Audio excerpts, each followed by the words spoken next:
Si alguien enumeró, siempre y cuando estuviera entre 1 y 6, no hay problema. Lo único que va a cambiar va a ser los números, el orden alfabético va a ser el mismo, ¿no?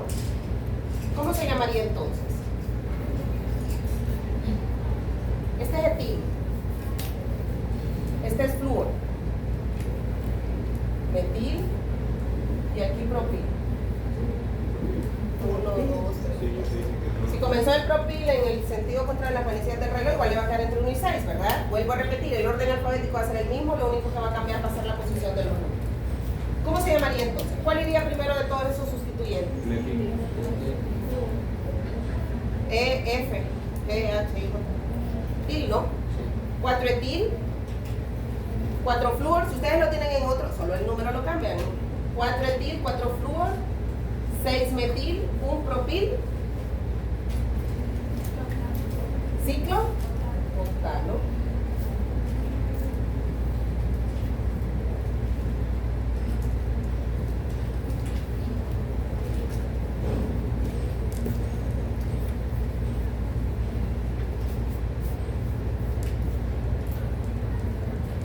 Cuatro etil, 4 flúor, 6 metil, 1 propil, ciclo octano. Repito, si enumeraron de otra forma, lo único que va a cambiar va a ser la posición de los números. El resto, el orden alfabético debe ser el mismo, ¿no? Porque eso no cambia.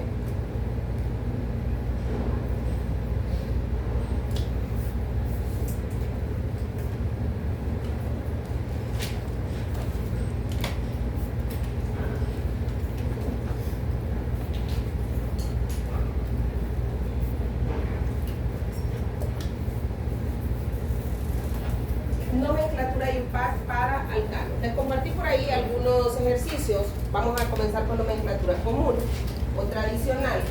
Como les mencioné, pues fue la primera que existió.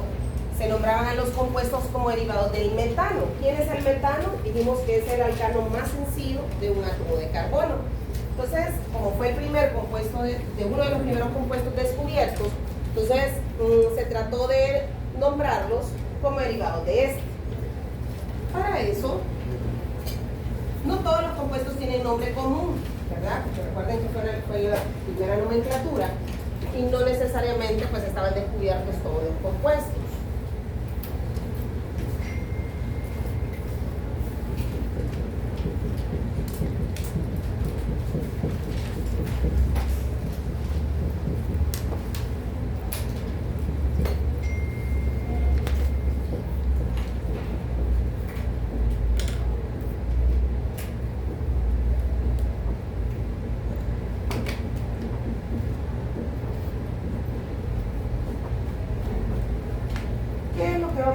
Seleccionar entre todos los átomos de carbono el carbono más sustituido, es decir, aquel que tiene menos hidrógenos. Seleccionar entre todos los átomos de carbono el carbono más sustituido o con menos hidrógenos.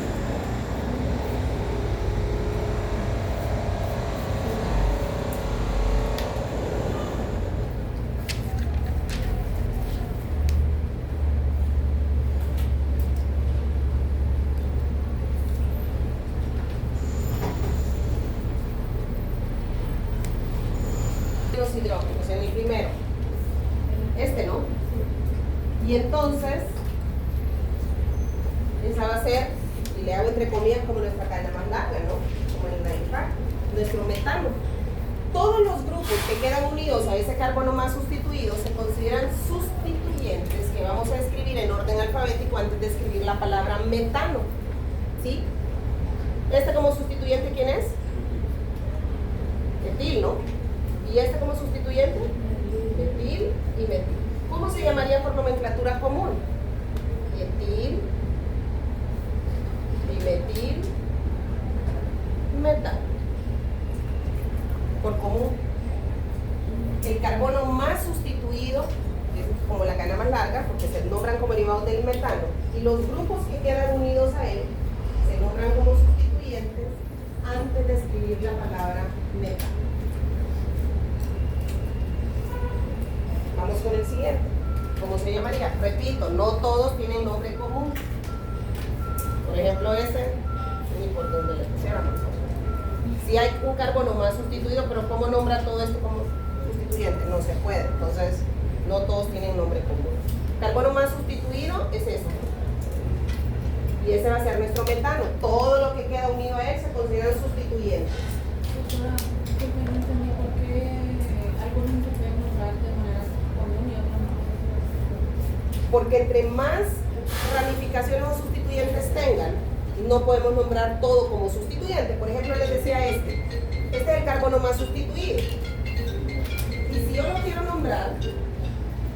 quiero nombrar, esto como sustituyente sí lo puedo nombrar como etil. Esto metil y esto metil. Pero todo esto, por ejemplo, ¿cómo lo nombro como sustituyente? No se puede. Son nada más cadenas cortas. Cadenas cortas y sencillas. Sí.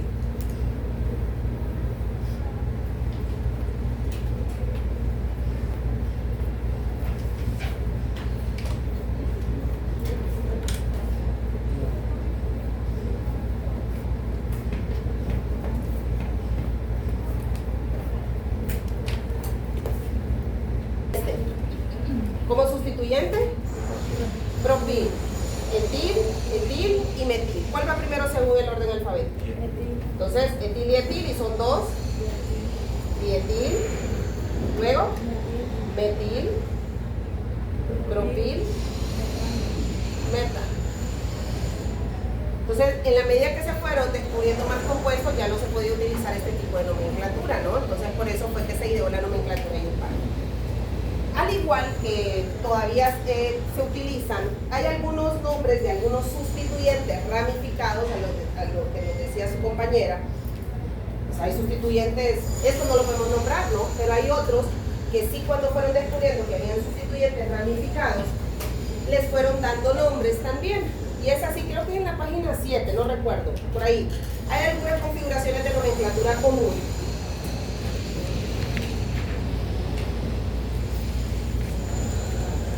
Que se fueron dando a sustituyentes ramificados, que todavía la IUPAC en algunos compuestos los reconocen.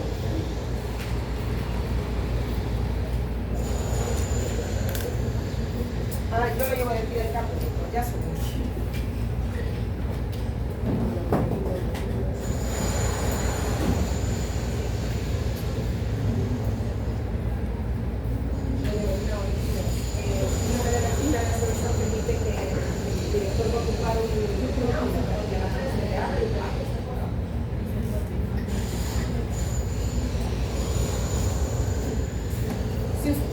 La página 7 están, creo que en la página 7.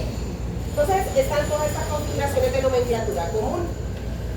N, sec y ter llevan un guión, ese sustituyente. ISO y neo no llevan guión, no es que se me olvidó. Estos que llevan guión, solo para que vayan haciendo como relaciones. Ahí uno no se puede aprender todo de memoria, pero sí debe recordar algunas cosas, ¿no?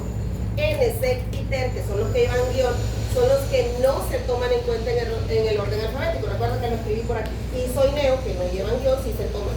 Entonces, simplemente para que puedan ir haciendo ahí algunas relaciones con las cosas que se tienen que recordar y con las que no. Ahí en su material, y lo que vamos a hacer igual aquí, los ejemplos que existen, los ejemplos que están, y como les voy a explicar, están en ciclos, pero no necesariamente, pues estos sustituyentes ramificados o no, aparecen en ciclo, pero es más fácil en vez de estar seleccionando la cadena más larga. El ciclo ya sabemos que es la cadena más larga. N indica que el sustituyente, y ahí su nombre y su prefijo, de cadena lineal o normal, casi no se utiliza porque esos sustituyentes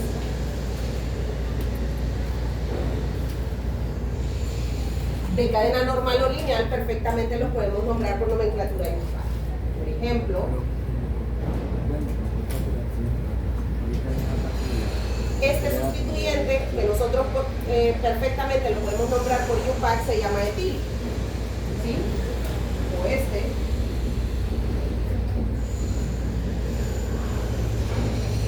sería butil.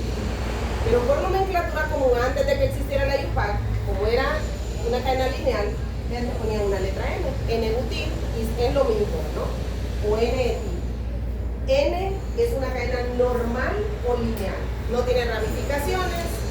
Vuelvo a repetir, esto fue previo a la invención de la nomenclatura IUPAC, ¿no? Entonces, las cadenas lineales se les antepone una letra N. Casi no se utiliza porque son sustituyentes de cadena lineal, perfectamente los nombramos por nomenclatura IUPAC. Pero sí, por ejemplo, ISO, que es el siguiente.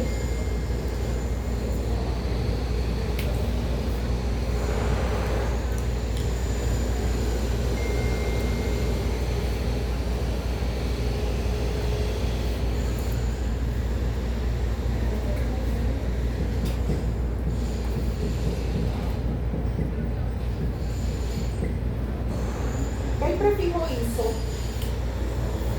en cualquier ámbito y contexto en el que se utiliza, significa igual o estándar, ¿sí? ISO, perdón, me faltó, es un carbono que tiene unido dos grupos metil, que son exactamente iguales, unidos a él. Dos grupos iguales, que en este caso son dos grupos metil, unidos a él.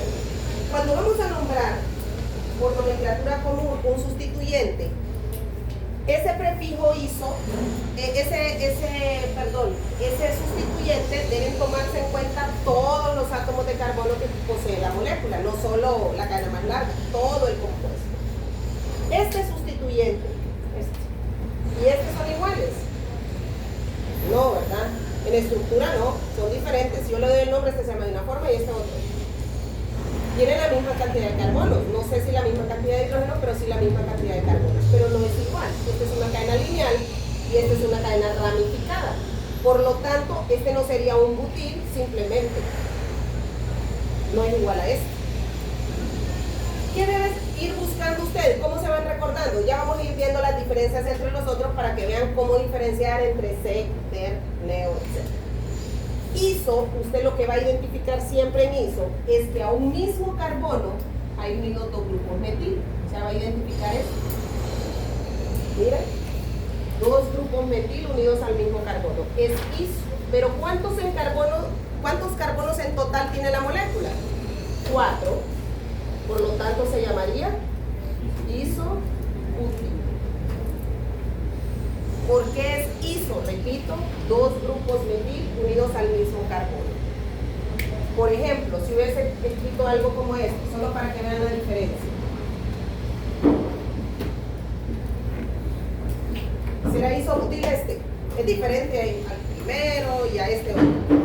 Hay dos grupos metil. ¿Será isobutil también ese?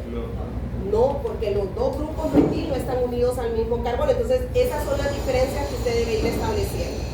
ISO, ¿qué va a identificar? Dos grupos metil unidos al mismo carbono. Yo puedo tener isopentil, isopropil, isohexil, porque lo que va a identificar en ISO usted es dos grupos metil unidos al mismo carbono. Dos grupos metil unidos al mismo carbono.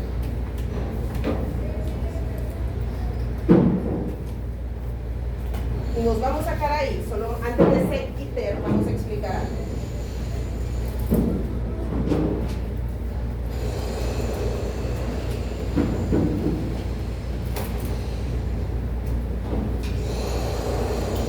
Existen 4 tipos de átomos de carbonos. Carbonos primarios, secundarios, terciarios y cuaternarios. Sec y ter se refiere al tipo de carbono del que está unido el sustituyente de la cadena más larga, pero hoy solo vamos a explicar esta parte. Un carbono es un carbono primario cuando forma de sus 4 enlaces covalentes, recuerdan que puede formar 4, solo forma enlace covalente con un carbono más. Por ejemplo, este. De sus 4 electrones solo comparte un enlace o un electrón con otro carbono directamente, que es este. Por lo tanto, este es un carbono primario. Pero miremos a este. ¿Con cuántos de sus 4 electrones, con cuántos átomos de carbono más comparte de esos 4 electrones? Con 1, con 2, con 3. Y como forma enlaces covalentes con 3 carbonos más, este es un carbono terciario. ¿Y este?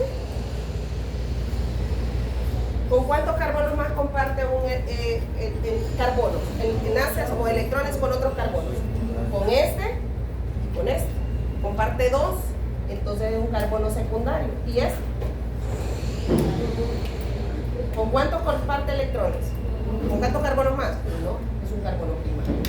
¿Y este? Mire, comparte con 1, 2, 3 y 4. Es un carbono cuaternario. 4 tipos, y este primario, primario.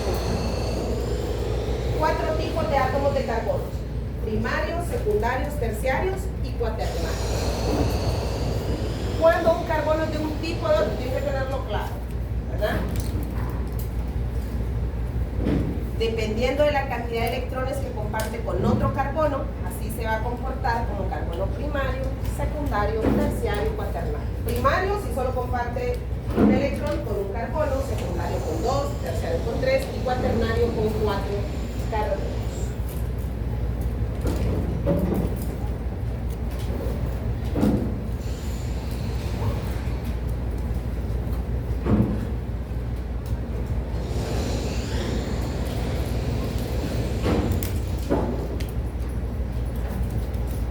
TER y TER se refiere, y ustedes lo pueden leer por ahí, dice que el sustituyente está unido desde un carbono secundario a la cadena más larga, TER, y ahí sus nombres, el carbono terciario a la cadena más larga. Pero nos vamos a quedar ahí. Traten de trabajar en los ejercicios que les coloqué en el chat, porque la nomenclatura tiene que quedar claro, ¿no? Si hay dudas mañana, porque ya mañana comenzamos con reacciones.